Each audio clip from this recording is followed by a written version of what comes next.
로마서 전체의 내용을 크게 둘로 나누어 볼 수가 있는데요. 전반부에는 1장에서 11장까지로 기독교 교리에 대한 내용이 주로 설명되어 있습니다. 후반부는 12장부터 16장까지로 그리스도인의 실질적인 삶, 즉 실천에 대한 내용을 주로 다루고 있죠. 오늘 본문은 로마서의 전반부에 해당하는 기독교 교리의 내용 중에서 맨 마지막 부분이 됩니다. 지금까지 사도 바울은 로마 교회를 향하여서 하나님의 구원의 섭리를 가리키고 또 알리는 일에 최선을 다했습니다. 그러는 가운데 그가 느꼈던 하나님의 높고 위대하심을 선포하고 찬양하는 것으로 오늘 본문을 마무리하고 있습니다. 중요한 것은 비록 짧은 구절이지만 이러한 사도 바울의 이 하나님에 대한 감탄과 고백의 내용 속에서도 사도 바울이 그동안 강조해왔던 하나님의 속성들이 소개되고 있는데요. 저는 이것을 크게 두 가지로 나누어서 여러분들과 함께 말씀을 나누고자 합니다.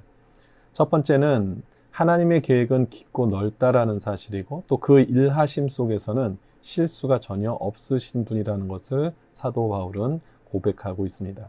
오늘 33절의 말씀을 볼까요? 여기 보시면 깊도다 하나님의 지혜와 지식의 풍성함이요 라고 감탄을 하죠.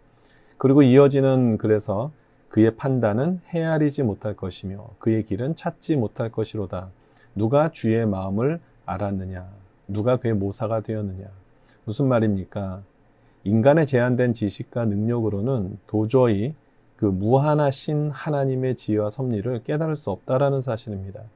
다시 말해서 하나님의 지혜와 역사는 인간의 생각을 완전히 뛰어넘는 것이라는 것을 밝히고 있는 것이죠.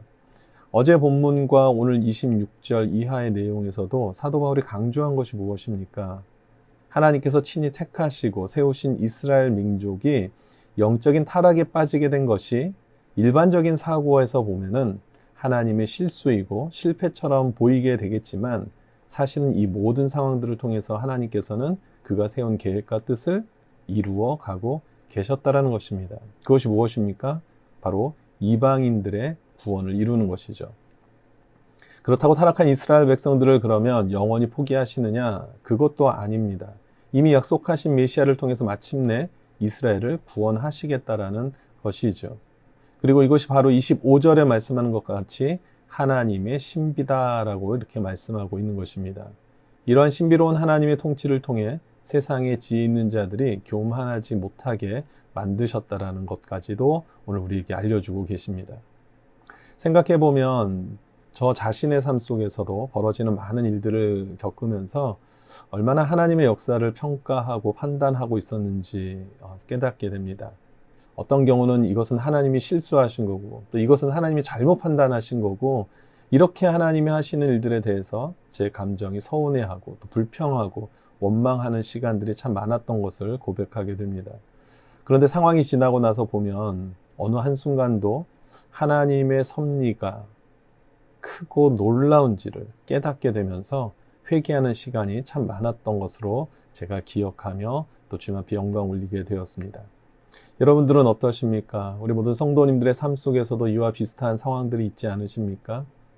어떤 상황 속에서도 우리 하나님은 실수가 없으시다고, 우리 하나님의 계획은 완전하시다고 우리 자신 있게 선포하며 하나님께서 하시는 일을 기쁨으로, 소망으로, 또 감사함으로 바라보며 나아갈 수 있는 우리 모든 성도님들 되시기를 축원합니다.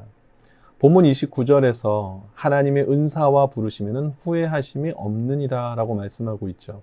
여기에서 후회하심이 없다라는 말은 취소할 수 없다, 변경할 수 없다라는 의미입니다. 궁극적으로는 하나님께서는 그가 세우신 계획과 목적을 완벽하게 이루신다는 말씀이고 다시 말하면 실수가 없으시다라는 것입니다. 여러분 우리가 잘 아는 욥의 삶을 잠시 우리가 들여다봐도 그렇죠. 욥은 자신에게 주어진 엄청난 시련 속에서 하나님 앞에 나름대로 타당하고 설득력 있어 보이는 질문을 드리고 또한 항변을 하게 됩니다. 하지만 결국 어떻게 됩니까? 하나님께서는 욥이 가지고 있는 지식의 한계, 지혜의 한계를 깨닫게 하시는 것이죠.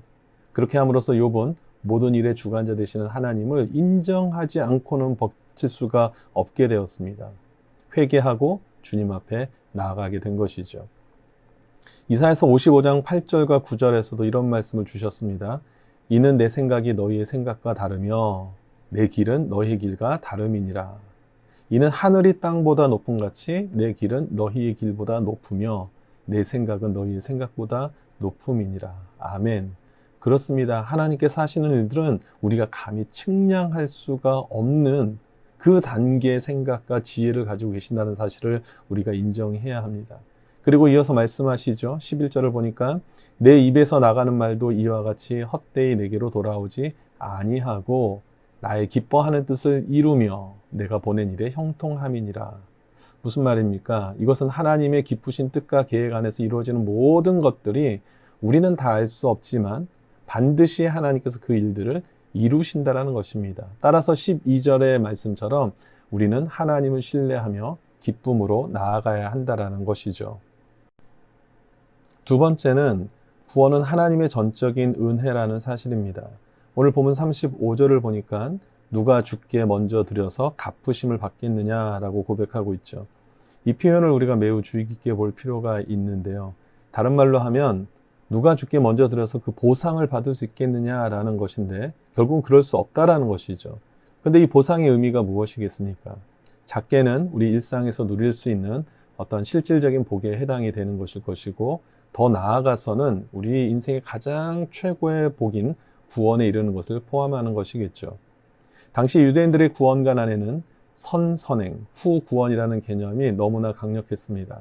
따라서 자신들의 율법 준수의 행위적 믿음을 드린다라는 것 자체가 결국은 하나님의 축복을 얻게 되는 통로가 된다고 믿었던 것이죠. 하지만 지금 사도 바울은 주님 앞에 먼저 드릴 수 있다는 것 자체가 모순이라고 지금 이야기하는 것입니다. 왜 그렇습니까? 36절의 말씀을 보면 모든 만물이 주님께로부터 나온 것이라고 이렇게 설명하고 있죠. 성경은 우리가 구원받게 될 수 있었던 것을 예수 그리스도의 죽으심으로 말미암은 것이라고 이야기를 하면서 뭐라고 말씀하냐면 이것은 여전히 우리가 죄인의 모습으로 있을 때에 이루어진 것이다라고 말씀하고 있습니다. 로마서 5장 8절이죠. 우리가 아직 죄인 되었을 때 그리스도께서 우리를 위하여 죽으심으로 하나님께서 우리에 대한 자기의 사랑을 확정하셨느니라.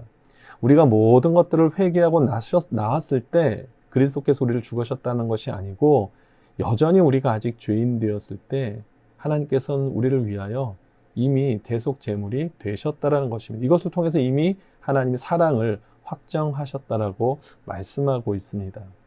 따라서 모든 것이 하나님으로부터 왔고 모든 것이 이미 하나님의 계획하심 속에서 이루어져 있는 상태에서 우리가 내 시간을 드리고 내 헌신을 하고 내 몸을 드리고 내 물질을 드린다라는 것이 아무 그것이 하나님의 축복을 움직이는 도구가 되지 못한다라는 것을 사도 바울이 이야기하고 있습니다.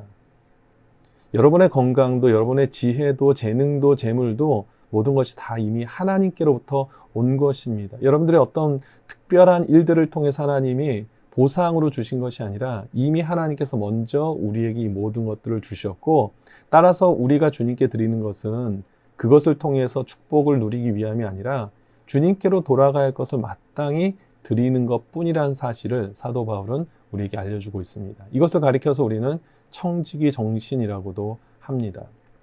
따라서 우리가 하나님께 드릴 때 결코 인색함으로 드려서는 안 되는 것이죠. 이스라엘 민족들이 하나님의 선택된 백성이 된 사실도 그들의 어떠한 공로와 노력과 행위 때문이 아니었듯이 인간의 구원, 또 이방인들의 구원, 오늘 이 시대를 살고 있는 저와 여러분들의 모든 구원과 하나님의 축복들도 다 하나님의 절대적인 주권에 있다는 사실을 우리에게 알려주고 있습니다. 이제 말씀을 정리합니다. 우리는 하나님의 놀라우신 계획과 뜻을 다 알 수 없다라는 사실을 먼저 인정해야 합니다. 하지만 우리 안에 내주하시는 성령께서 우리에게 하나님의 뜻을 조명해 주십니다. 그리고 조명해 주는 만큼 우리는 알 수 있게 됩니다. 고린도전서 2장 10절에 뭐라고 말씀합니까? 오직 하나님이 성령으로 이것을 우리에게 보이셨으니 성령은 모든 것, 곧 하나님의 깊은 것까지도 통달하시느니라. 그렇습니다. 따라서 우리는 언제나 우리가 하나님의 은혜를 구하고 또 성령과 동행하는 삶을 통하여서 하나님께서 우리에게 보여주시는 하나님의 뜻을 발견하며 또 그 하나님의 뜻 가운데서 또 나아가야 되는 줄 믿습니다. 언제나 우리는 주님은 신실하신 하나님이십니다. 우리 하나님은 실수가 없으신 분이십니다. 우리 주님은 모든 것을 합력하여 선을 이루시는 분이십니다. 라는 사실을 우리가 입으로 고백하고 선포하며 또 가슴에 담고 살아가는 가운데 또 주님의 역사하심에 동참하심으로 승리하시는 우리 모든 성도님들 되시기를 주님 이름으로 축원드립니다.